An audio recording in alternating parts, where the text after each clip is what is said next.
Continuing my trend of random videos that I post to YouTube, I'm now going to discuss the most random subject, triathlons. So basically, I did a triathlon this last weekend up in Lake Tahoe, California, and a friend was asking me about the gear that I used and what all was involved with it. So I decided to go ahead and make a quick little informational video, kind of breaking down what all a triathlon actually involves, and also show the gear that I actually use specifically for this triathlon. Now, you don't have to use the exact same gear, but it gives you a good impression based on what I was going to be facing for this particular one.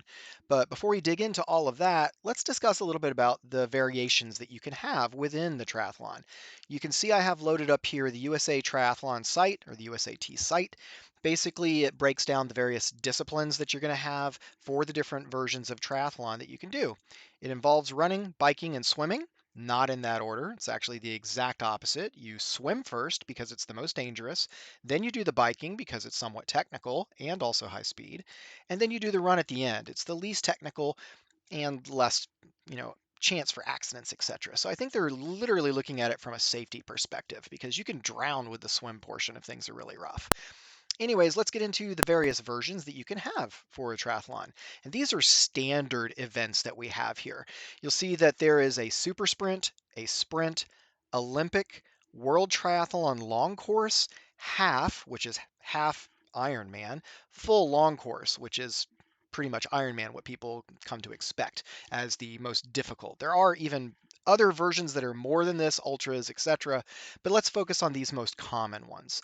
Now, you are going to see that things are listed here in meters and kilometers, and then we start having some miles listed. I was basically involved in doing this triathlon from a coworker, and she was doing the sprint, whereas I was going to be the next day, which is a little bit unusual that I'm separated per day, and doing the Olympic distance. So I started off with a 1.5 kilometer swim. That's literally like 0.92, 0.93 miles worth of swimming, which was a lot for me.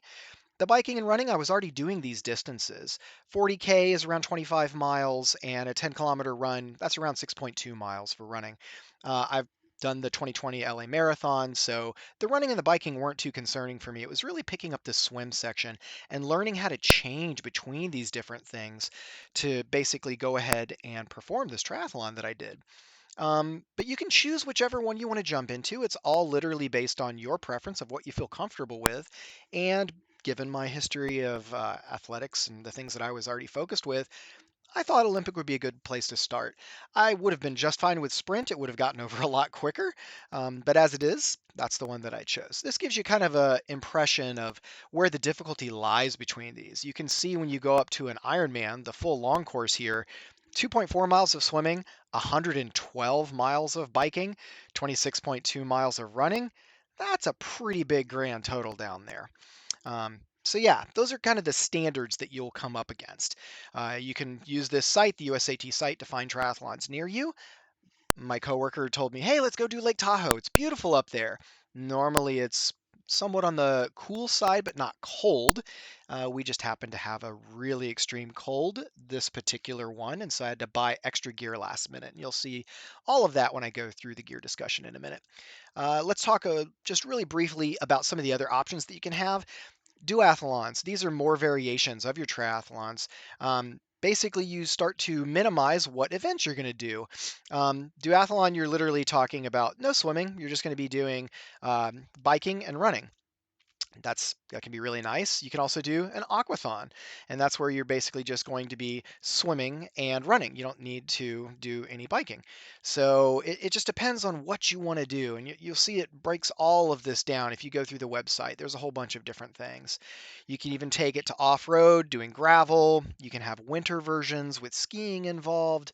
There's a whole bunch of variety to this, but that basically gives you the impression of what you have as far as a spectrum of different ways you can tackle triathlons and duathlons and variations within.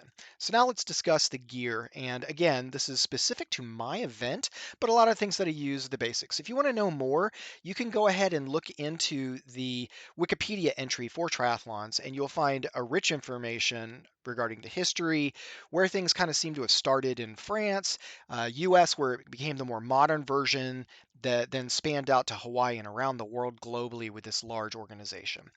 And so let's go ahead and delve into the gear. So first off, you can see I've got my tri bag down here. We're going to cover this in a minute. That has all the extra components aside from the bike. But let's go ahead and discuss the bike first. So with the bike, you're going to have a road bike. I brought a hand pump so I could go ahead and get my tires pumped up before the race.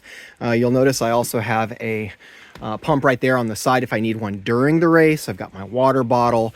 Lights, I did have them available, did not need them, put them in my pack. I have my bike bag right here that's under my seat, the seat bag. And you'll see that I have extra tubes that I keep up in there. I've got my tire levers to go ahead and take tires off to replace pop tires or punctured tires. This is so I can use canisters to reinflate these tubes really quickly over here. You'll see I have a couple of them, and last but not least, I have a little tool with some Allen wrenches and such so I can do quick repairs on the bike if necessary. So that covers everything for the bike pretty much. So what is next? Well, that's everything here in the tri bag. So I'm going to go ahead and pause for a second, and then we'll flip into the insides and we'll discuss all of the swim portion items that I need. Okay, we've got our tri bag open now, and you can see over on this side I have one towel to just lay down that all my equipment will be laid out from my tri bag onto, and that I can also sit on and keep clean. And then I got a towel to dry myself off with after the swim portion. You can see right here, this is my actual gear that I wore with the swim portion. I basically have a tri-suit, race suit, but it's just called tri-suit for short. This is a short sleeve, like tank top type version for the top. And then we've got the bike pants underneath. Normally you would just rotate out of this into the next section, but since I knew this was going to be cold, I actually stripped this wet stuff off and put it in this bag, which is back here. This is a waterproof bag that you can zip up and have everything separated in your pack. Aside from that, I have my original skull cap, head cap for the swim. And then this is the race one that I got that I had to wear over this. I decided to wear them both together just to keep my head even more warm. I've got my swim goggles, which would be really good for the ocean. Wasn't quite so necessary for the lake, but I wore them anyhow. This under here is my tri wetsuit. Tri wetsuit goes over all of this undergear, and basically it's a little bit different than a standard wetsuit. Down below, it helps raise you up. It keeps you more buoyant. There's more of the actual material towards the legs to help your legs keep closer to the surface so you can go faster when you're paddling and swimming. Mine is just a Synergy. This bag back here can pop out if I need to. It's got these nice little buttons. Anyways, that's everything for that swim section. And we've got our towels and everything. So what about when I rotate over to the bike section? Well, that's when I start with here. If I unzip this, we'll go ahead and undo that really fast here. You'll see that I have a water bottle in here, which I would use to spray my feet because you're going from the lake area in this particular first triathlon that I did, and you're running up to the transition area. Your feet are bare, they get all covered in sand and everything. Most people will just go ahead and maybe use a small hand towel to clean the dirt off their feet and put their feet directly into their bike shoes. That was not for me, especially considering the temperature was going to be about 42 degrees starting up the bike race. I wanted to have clean feet. I didn't want abrasive sand on there, so I would rinse my feet with the water real quick, dry it with the towel, and then I'd pop my socks on, which I already have curled up so I can go right onto my feet, hopefully as quickly as possible to the next transition. But obviously that's not everything. There's more because it's a bike portion. We're going to need a helmet and everything, of course. So that's when we come into here. You'll see that I've got my helmet section with all my goodies here and my glasses. A lot of people will wear like special race goggles and whatnot, so their eyes are not tearing up as you're going downhill at really high speeds. I personally just use regular glasses because I did not get any in time. You can see my race shoes for after the bike portion are in the same area as my bike shoes. With my bike shoes, you just put your feet right in. This pushes down, and if you rotate this, you can see it pulls the straps tight. And then what you can do is I have these covers that I purchased last minute, which go over the shoe itself, which if you look at this one, you can see there's like little holes and everything through it, so it's breathable. But I knew it was going to be really cold, so I went to a bike shop and I managed to find these bike covers, and they go over this shoe so you can have the cleats still available that pop into your bike pedals. And basically there's Velcro here on the back, so they just Velcro right around your ankle for both of those guys. So what else? Aside from that, obviously, we got our helmet here, which is going to be like last. Have to have your helmet on before you even touch the bike. This is a neck gaiter, which helped protect my face and my neck. Again, going high speeds, very cold. You'll see I have two sets of gloves here, actually. They're layered into each other. These blue ones with the gel sole is what I had originally, and I'm used to summer conditions here. Really cold again, so I bought these thermal gloves, and thankfully they fit right inside my others. So I had them set up just like this, so I could go ahead and pop them on and be ready to go.